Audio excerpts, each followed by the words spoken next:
شيرين قالت القلب اللي بيجرحنا في حاجة أكيد جرحاه. للأسف هي عندها حق. انتي كمان ممكن تجرحي شخص لمجرد ان شخص تاني جرحك. وخليكي فاكرة ان اي انسان عنده قيم ومبادئ بيكون مؤمن بيها، بيكون مؤمن انه يقدر يحافظ عليها مهما تقاطعت طرقاته مع اشخاص سيئين.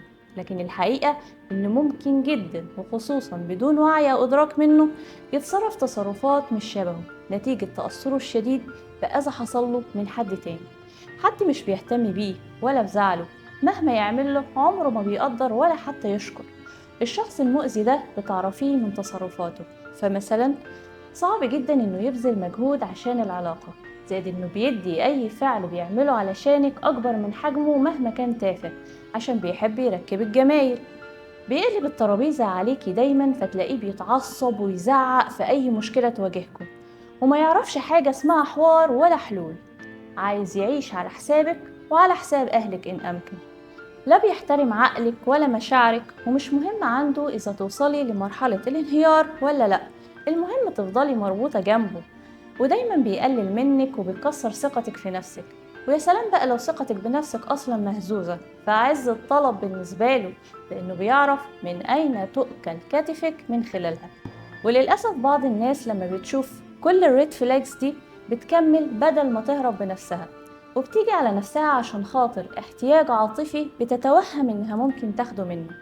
ودايما مصير العلاقات المؤذية دي بيكون الفشل، لكن الأثر السلبي أكتر هو إن الشخص الكويس ونتيجة وقوعه تحت تأثير التجربة دي بيعمم اللي شافه من الشخص المؤذي على أي علاقة بيتعامل فيها، ويبدأ يتعامل بنفس طريقة الشخص المؤذي ظنا منه إن بيحمي نفسه، لكن في الحقيقة بيكون بيبعد عنه الشخص اللي شبه النسخة السليمة منه. فالطرف الكويس لما يدخل في علاقة جديدة من خوفه وعدم ثقته في الناس بيمارس هو الريد فلاجز دي على الشخص التاني. وعشان كده أي علاقة توكسيك لازم تبعدي عنها من البداية، وما تاخديش وضع المنقذ اللي هيغير اللي قدامه بعدين، لأن اللي بيحصل إنك انتي اللي بتتأثري بالسلب. وحتى لو جربتي علاقة مؤذية قبل كده، بلاش تخليها تغيرك للأسوأ. ما تخليش شخص يكون سبب في انك تتحولي لنسخة انتي نفسك ما تحبيهاش.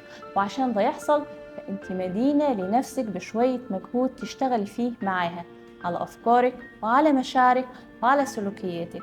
كنت معاكي أنا هند صلاح، لايف كوتش وممارس علاج شعوري. ولو حابة تعرفي أكتر عن نفسك وعن مشاعرك تابعيني.